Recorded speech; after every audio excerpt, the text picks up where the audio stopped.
అక్టోబర్లో మా ప్రభుత్వం ఉన్నప్పుడు ఆ పనులు ఆపాలని ఎన్జిటి 2021 అక్టోబర్లో ఆదేశాలు ఇచ్చినా కూడా వాటిని పట్టించుకునే పరిస్థితి లేదు.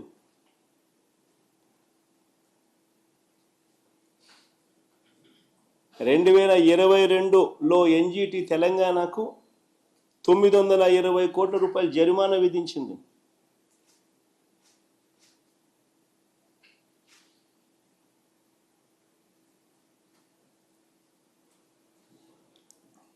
ఆలోచన చేయమని అడుగుతా ఉన్నా, పరిస్థితి ఏమిటి అన్నది.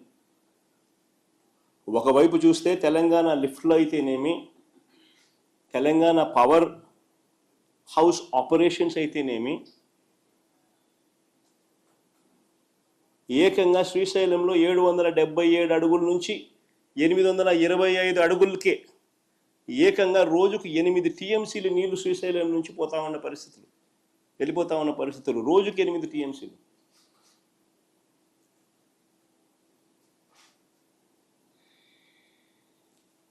ఆంధ్ర రాష్ట్ర పరిస్థితి చూస్తే శ్రీశైలంలో మన పరిస్థితి ఏమిటి అని అంటే, ఫుల్ రిజర్వాయర్ లెవెల్ 881 అడుగులు అయితే 885 అడుగులు ఫుల్ రిజర్వాయర్ లెవెల్ అయితే, ఆంధ్ర రాష్ట్ర పరిస్థితి ఏంటంటే 834 అడుగుల్లో మల్యాల దగ్గర ఒక చిన్న లిఫ్ట్ 0.33 టీఎంసీ, 0.3 టీఎంసీ. ఇంకొక చిన్న లిఫ్ట్ 795 అడుగుల్లో ముచ్చుమర్రి దగ్గర ఇంకొక 0.33 టీఎంసీ. అంతే మన కెపాసిటీ.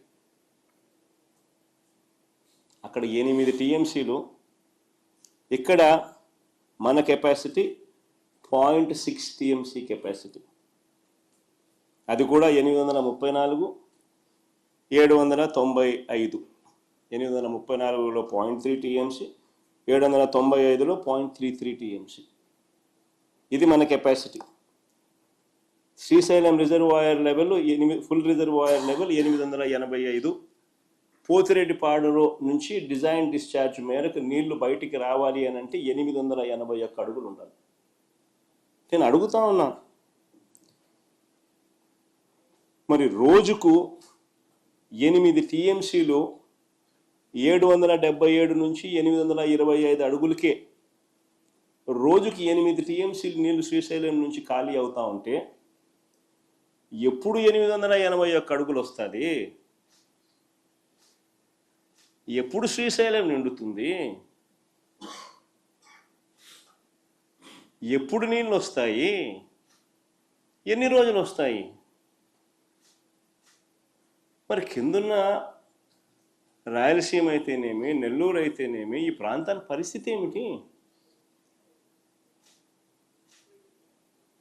ఇప్పుడున్న చంద్రబాబు నాయుడు అనే వ్యక్తి ముఖ్యమంత్రిగా ఉన్నాడు, చిత్తూరు జిల్లాలోనే పుట్టినాడు. కనీసం ఏ రోజన్నా ఆలోచన చేసినాడా పరిస్థితి ఏమిటి అని?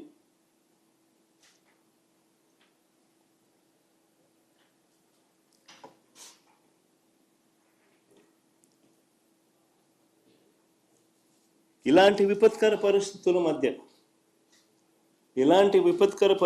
మధ్య మా ప్రభుత్వం అధికారంలోకి వచ్చిన తర్వాత 2019లో ఈ పరిస్థితిని చక్కబెట్టడం కోసం అడుగులు పడ్డాయి. అందులో భాగమే రాయలసీమ లిఫ్ట్ ఇరిగేషన్ ప్రాజెక్టు పెట్టాం. 800 అడుగుల్లోనే మనం కూడా 3 టీఎంసీలు నీటిని తీసుకొని వెళ్ళే వెసులుబాటు క్రియేట్ చేసాం.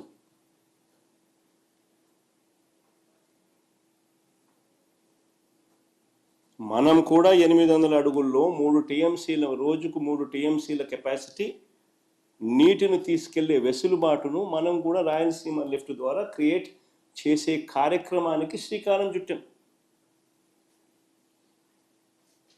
దాదాపుగా 1000 కోట్లు ఖర్చు పెట్టి పనులు కూడా